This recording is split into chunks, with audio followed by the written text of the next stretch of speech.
नमस्कार मित्रांनो, आता येणाऱ्या 4 मेला आपली नीट 2025 ची एक्झाम होणार आहे। विद्यार्थी मित्रांनो, आता जवळपास बऱ्याच विद्यार्थ्यांना याचं खूप टेन्शन येत आहे, बर्डन यायला लागले की सर आता ह्या 15 दिवसामध्ये काय करायचं। तर विद्यार्थी मित्रांनो, खूप सोपं आहे। येणाऱ्या ह्या 15 दिवसामध्ये तुम्हाला 650 प्लस मार्क्स येऊ शकतात। ते कसे ते मी या व्हिडिओमध्ये सांगणार आहे। मित्रांनो, सगळ्यात अगोदर तर तुम्हाला 650 प्लस म्हणजे 650 प्लसचा मॅजिक फिगर कसा गाठता येईल, तर त्यासाठी तुम्हाला बायोलॉजीला 350 प्लस मार्क्स घ्यावे लागतील, म्हणजे 90% पेक्षा जास्त मार्क्स बायोलॉजीला घ्यावे लागतील, कारण 360चा पेपर आहे।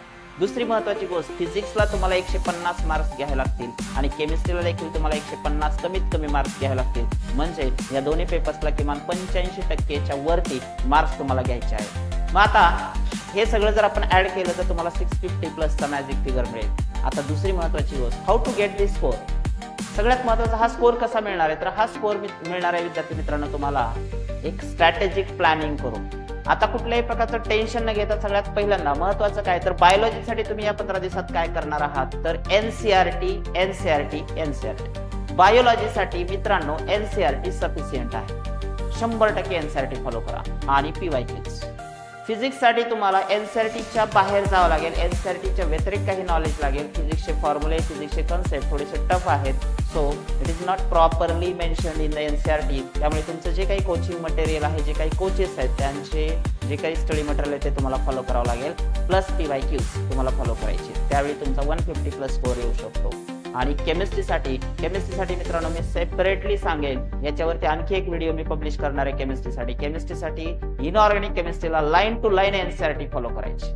फिजिकल केमिस्ट्रीला एनसीईआरटी एक रिव्हिजन टाका, पण त्याच्यासोबत बॅक एक्सरसाइजेसचे सर्व एक्झाम्पल्स करा, कारण मागच्या 2-4 वर्षाचा ट्रेंड जर तुम्ही पाहिला तर एक्सरसाइज मधून फिजिकल केमिस्ट्रीच्या ॲज इट इज क्वेश्चन्स येत आहेत मित्रांनो। कधी कधी व्हॅल्यू सुद्धा चेंज होत नाहीत, as it is exercise questions numericals तुमच्या एनसीईआरटी टेक्स्टबुक मधून येत आहेत। आणि त्याचबरोबर ऑर्गॅनिक केमिस्ट्रीला तुम्हाला एक्झाम्पल्स करायचे, त्यानंतर नेमिंग रिएक्शन्स करायचे, काही नॉमेनक्लेचर बेस्ड क्वेश्चन्स आहेत। हे सगळं तुम्हाला ऑर्गॅनिक केमिस्ट्रीसाठी करायचे, पण ते एनसीईआरटी मधूनच करायचे। सो केमिस्ट्रीला सुद्धा एनसीईआरटी सफिशियंट आहे। आणि यासोबत लास्ट 10 इयर्स ॲटलिस्ट 10 वर्षाचे पीवायक्यूज म्हणजे 2015-16 पासूनचे जरी पीवायक्यूज केले, मी 30 इयर्स म्हणणार नाही, पण 10 ते 12 वर्षाचे पीवायक्यूज, 12 सुद्धा नको, पीवायक्यूज जर केले मित्रांनो तर तुमचा स्कोर 650 प्लस डेफिनेटली येणार आहे आणि खूप सोप्या पद्धतीने येणार आहे। कारण तुम्ही काहीतरी अवघड जर क्वेश्चन्स या 15 दिवसामध्ये सोडवायला गेला तर तुमचा कॉन्फिडन्स कमी होणार आहे।